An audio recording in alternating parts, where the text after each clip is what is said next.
But I've really learned to prioritize, self-care as well as my own personal mental and physical well-being, as well as the relationships in my life. And so I honestly, because of the type of person I am, I schedule it and I make it a priority, and I also schedule around myself. And I think that's really important for women to do. I think our nature to put everybody else before ourselves.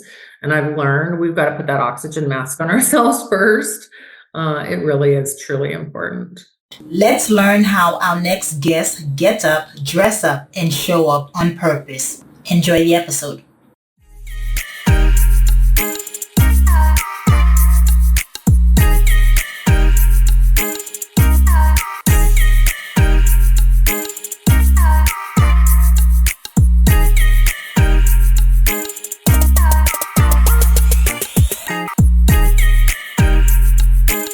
Hello, morning enthusiasts. Welcome to the Best Morning Routine Ever podcast. I am your host, Dr. Lunid, and today I am honored and it's a privilege to have Tracy Marlowe here with us. She believes in the power of women.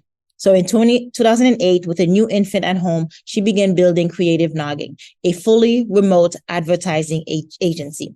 Her mission was to empower smart, passionate women to do work that they enjoy while balancing their home life with the support of a family-first work environment. And who doesn't need that? We hear about it all the time, work-life balance. What does that entail? What does that really look like, especially with remote work now, because everything's at home. The office is at home, the daycare is at home, you're the lunch lady, you are the wife, you're the mother, you are all of it, you're the cleaning lady, right? So it's really, really crucial to have the tactics, the ways, the principles on how to navigate that space, and to have a successful entrepreneur like Tracy come on and tell us the how is remarkable. So I'm excited. I'm thrilled to have her on the show. So Tracy, with no further ado, welcome to the show.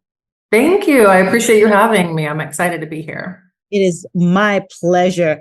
Now, tell us about the journey, how you got here. I understand you had an infant at home. That's how you got started. Like, what drove you to that? Because usually that at that time with a newborn or an infant, we're pretty burned out. We're not thinking of creativity on how to start a business. So how did you do that?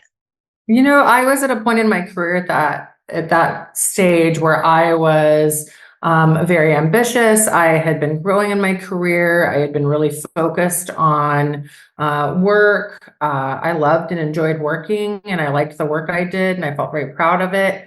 But when I had that baby, it was a real mindset shift for me. My priorities changed. I suddenly realized that this baby was important to me. I wanted to be a part of her life. And yet I had sort of set the stage where I was already working, 60 plus hours a week.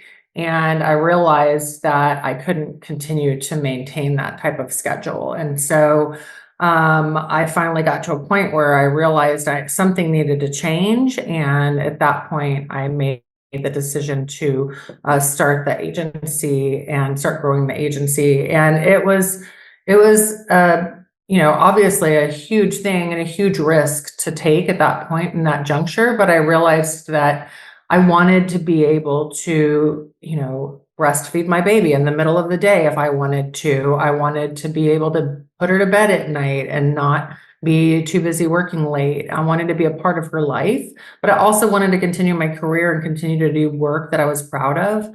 And so doing that and going off on my own allowed me, that flexibility and that freedom to do that. Yeah, that's phenomenal. And you don't hear that quite often. Going from the 80 hours, just being burnt out. Were you in the industry before? So agent, ad agency, kind of PR, doing all that? Mm-hmm. Okay. I'd been doing that for years. That had been really where my career had been focused. And so that's that's the ladder I was climbing at the time. And I realized that the traditional agency model wasn't working for me anymore. Yeah. Now you've grown from 1 year to 100K, right? You've grown from in 1 year 100K to what, 7 million in revenue. Like, what are you doing differently? Oh, well, we're doing a lot differently. And I think we've changed and evolved over the years as we have grown. But one of the things that we have really stayed true to is that our employees are very much at the center of our business. Number one, I make sure that we work with clients where we really believe in the mission of that client. We believe in the work that we're doing so that we can get excited about it. And then we also, it's a very employee-centered company. We try to make sure that our clients and see that and understand that, and that our employees feel very seen and heard, and that they can show up as their whole selves at work every day. And I think that that's been a huge factor in our success. And I can agree, because we're thinking Amazon. Amazon is very customer centered, right? And you're adding, because you too are also customer centered and providing that optimum premium service to your clientele. But also you have that piece of it that's like family first work environment, right? Because your whole notion is, how do you attain that work-life balance while staying happy, while making money, while having the flexibility? Like, what are some of the big ones that come up in your with your employees that is crucially important? We're talking about motivation, right? It's either intrinsic or extrinsic. So like, what do you see pop up for you?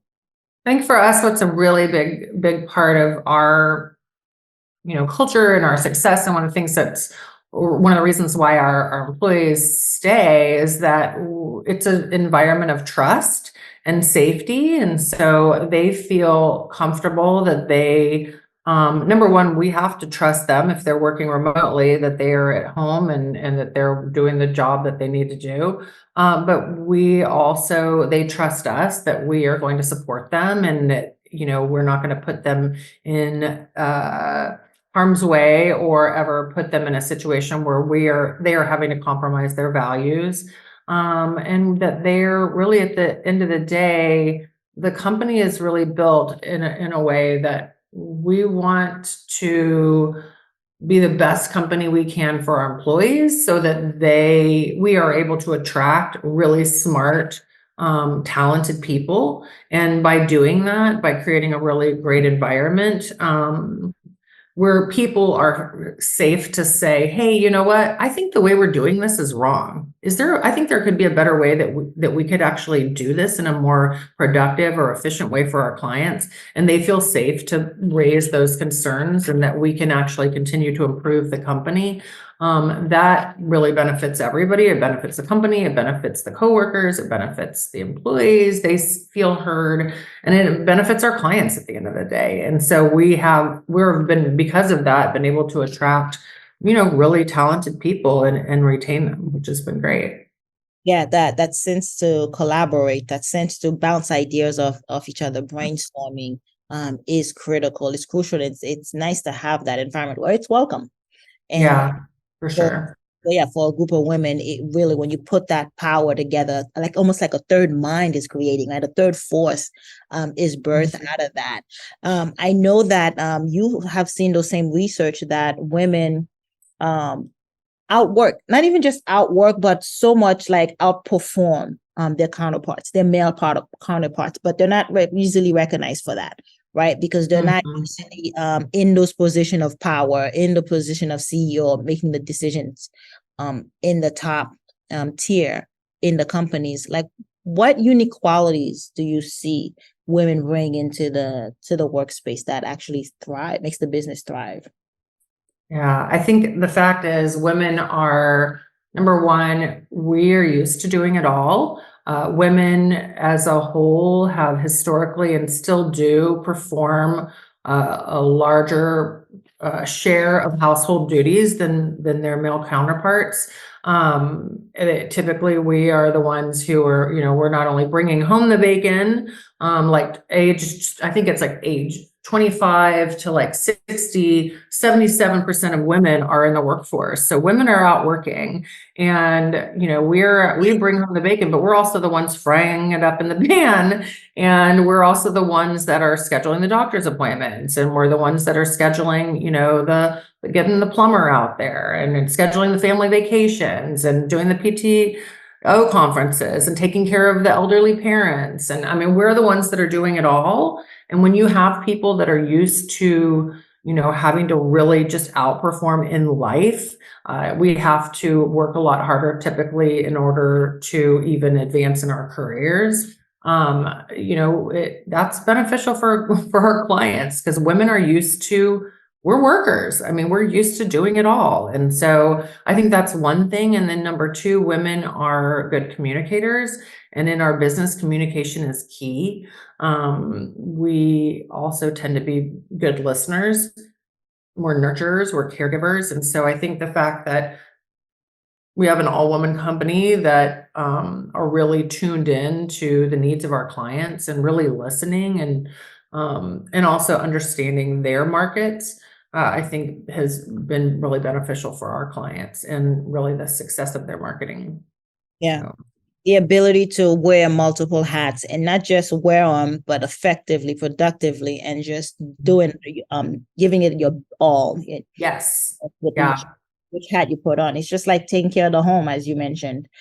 And then you can never over communicate. That's what we say in our household. You never over communicate. Communicate, and communicate some more to make a successful business thrive. Now, let's talk about you personally. In terms of your professional responsibilities, running such a huge company and successful company, how do you differentiate your personal life? How do you get that balance for you?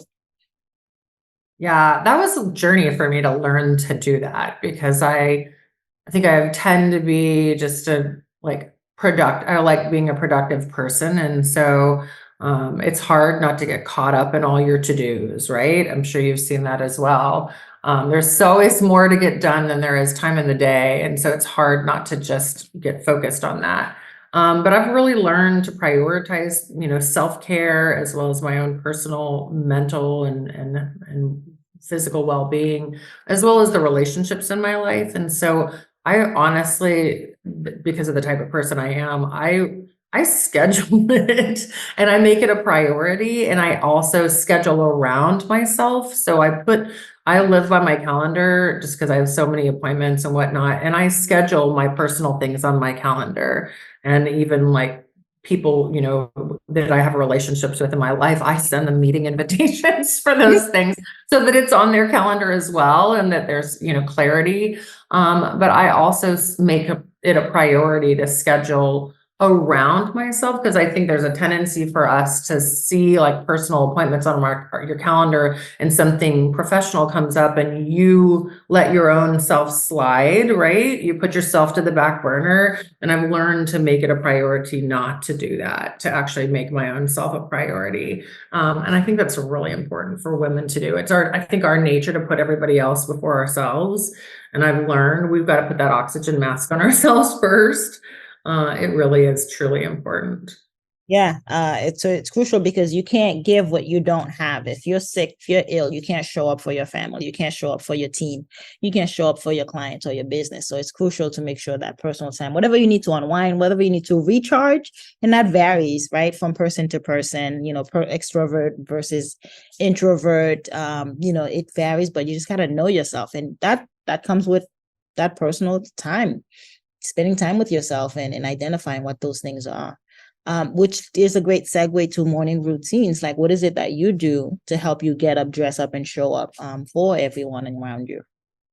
I try to make it a point every morning to spend some time with the people I love before I go to work.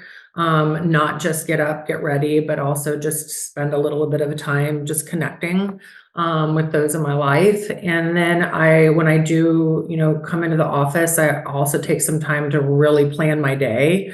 I feel like that's really important. If I just jump in and start tackling things, it's easy to get distracted by all the flies, right? There's all these little things that are flying around you and you start swiping at them and trying to get them out of the way because they're distracting you. And that's the emails and the texts and all the instant messengers and all of that. And it's hard to lose sight of what the really big, most important things are that you need to tackle in your day. And so I've really made it a priority to always, just old-fashioned list making or whatever apps you like to use to prioritize and plan your day. But I focus on what are the rocks that I need to get done that day. What are the 4 big things that I need to focus on and that will make that day a success. Like if I finish these 2 or 3 things today, I can get all these other little things out of the way, but really I need to focus here if I want to be successful. So I find that very productive, very effective. There's a book called Eat Your Frog First. So do the most important things first. Do the deep work. Allocate the time to get it done. And I find it in the morning is really a good time to tackle the hard, complex tasks, because then you're full of energy, you're well rested, willpower is pretty strong, and you're not easily distracted. And so, like you said, doing that, getting those out of the way. See, the little things are easier. You know, they're icing on the cake. They're bonuses if you get around to those things. If you can like tackle 1 or 2 big things off of your list, and you feel good. I'm a list person too. I don't know if you're type A, but I'm a list checker. I'm gonna live by the calendar. I just checking that off makes me very, very happy. So satisfying. oh yeah, I love it. I have my list right here. So I'm just like checking, feels so good.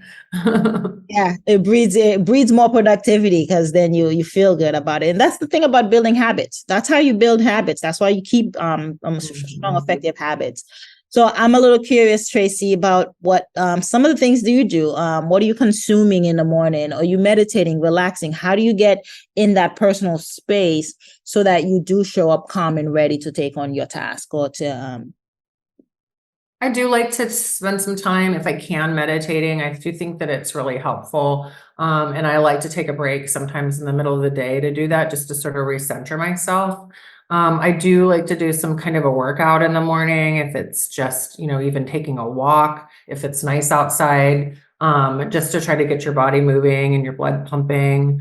And then I really like to try to read something too, if I can, just to sort of feed my mind, get my brain going, and try to get, my just my mental energies flowing. And I'm a big proponent of, I like reading. I know a lot of people, I do Audible in the car. I like to do audiobooks when I'm in the car, but I like just to good old fashioned read.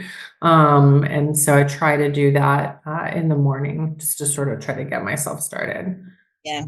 That a lot of entrepreneurs do precisely those things. Give them energy, the exercising, the reading, stimulate the mind, get you going, think on the right path of thoughts, thought patterns, start thinking, right? Especially if you're the founder, you have to make sure you're mentally ready for everyone else if you have employees like you do. Tracy, tell us, where can we connect with you? Where can we find Creative Noggin? One place you can find us is online. We do have a website, Creative, and it's Noggin, Noggin.com is our website. And then you can also find me on LinkedIn. And my name is Tracy, Tracy, Marlowe, Marlowe. And I'm on LinkedIn, and I like to put out a lot of content on there about women and empowerment of women, just sort of leadership as women, and just sort of talking about those types of things that we're really passionate about. Yeah, it's fantastic. The work that you're doing is so empowering. It's so inspiring as well. So thank you for all that you do, and the many women that you do work with in that space. I really enjoyed our conversation this morning. Thank you. Me too. I really appreciate you having me. Of course, it's my pleasure. Hope you enjoyed today's episode. Please comment and tell us what was your favorite part, your favorite habit that you are going to try out for yourself today. Comment below. If you haven't already, be sure to subscribe. Until next time, I will see you at the top of your best morning routine ever. Stay blessed.